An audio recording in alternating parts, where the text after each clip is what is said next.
You know what's one of my favorite moments in life as a fan of horror movies? The answer is finding a hidden gem. And that movie is May from 2000. The market has always been saturated with bad movies, as horror can be such an easy genre to make cheap films in, as all you need is a camera, bad lighting, some actors, and a scary location. Not much is needed in all honesty.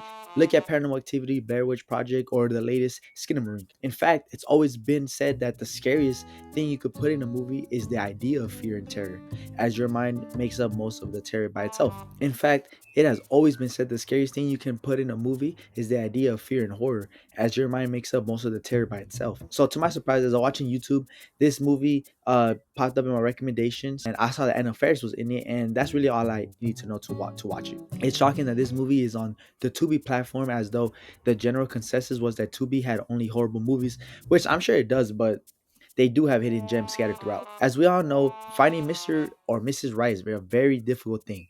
Some of us are lucky enough to find them in high school and never look back, but that's the exception to the rule, as most of us aren't so lucky and have to scrounge and ransack the corners of the world in hope of finding a glimpse of such a person. Because once you find them or think you found them, then the hardest part comes next. You have to speak to them. You have to socialize in hopes to present yourself as the person you think you are. These are the struggles of finding love, and that's if you are an ordinary person with ordinary faults and quirks. Now, imagine having to go through all these obstacles being May, an awkward woman traumatized by her deep rooted childhood memories, being bullied because of her lazy eye, only having any semblance of a connection to a doll her mom gave her. This is why she is so desperate to find a meaningful relationship with others, specifically a man she likes, this dude, Adam. May is very weird and very much her own person, but that makes her stand out in my opinion. Now, this is really more of a character piece that is worth the watch, especially since there's a transformation of May throughout the movie, and we see that who she is at the end is not who she is in the beginning. This movie uses a trope that I absolutely love and is my favorite. It's the good old fashioned character goes crazy or character spirals trope. I love seeing the inevitable downward spiral that characters go through in these types of stories. It's so fascinating to watch, especially since I haven't really seen a movie tackle this subject through the lens of love like in May. I don't want to chalk it up to the movie just being about finding love, as it's more about a deep connection with a person, but the only way May as a character thinks she can find such a connection is through love. That is what she wants, but it's not what she needs, as I think she just needs a friend, someone that she can talk to and be weird to without constantly being judged, which she is. Well, only when it comes to Adam. He believes himself to be a horror enthusiast and a lover of things, all things spooky and creepy. Just look at his room. But it turns out that he's not really about that life, because when May and him are about to hook up, May shows him what a real lover of all things strange is, which he does not respond in kind. This turns him away. Now, I need to mention her coworker Polly, played by Anna Faris, who actually likes May for who she is, unlike Adam.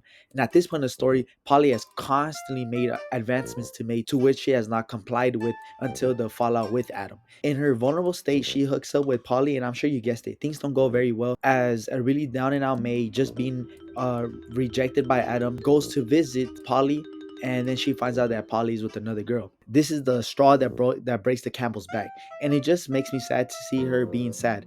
Like, I love May as a character, as she's played to perfection by Angela Bettis, with the right balance of awkwardness, strangeness, and innocence. I really cared for her, and I wanted to see her happy, even though I knew it wasn't going to happen, as her intentions were misled from the beginning. She went with Adam because of his fake persona that he presented himself with, and then to Polly because of her insistent asking.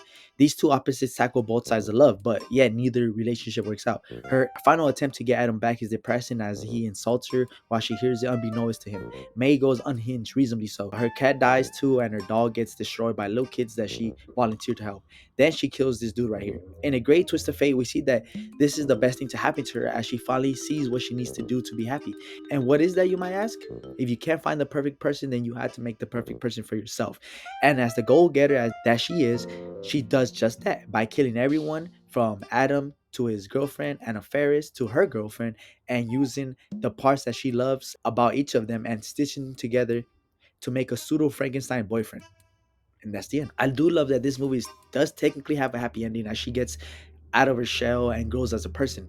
Well, sort of. It's fun, albeit hard movie to watch because of the cringy and awkward moments. If you like that though, then you love this movie. Also, I love Anna Faris in this role. The use of foreshadowing is great, as there are lots of hints to the fates of these characters if you pay attention, such as May's obsession with Adam's hands or her love with Polly's neck. What I do hate is that There's what I do hate about this movie is the poster. I don't get it. It doesn't even look like me. It looks like a Tubi movie if I ever saw one. There is no filler. Every scene matters and moves the plot forward. Super compact and in the essence of not wasting my time as a viewer, respecting the audience. Now, it is such a simple story, but it's executed so well as some of the best horror movies do. So when it comes to finding love or finding someone who cares about you, heck, finding even someone you can relate to is difficult. So if all else fails, don't be a loner. Just be like May and make your own friend. Bad Eddie's production. Peace out.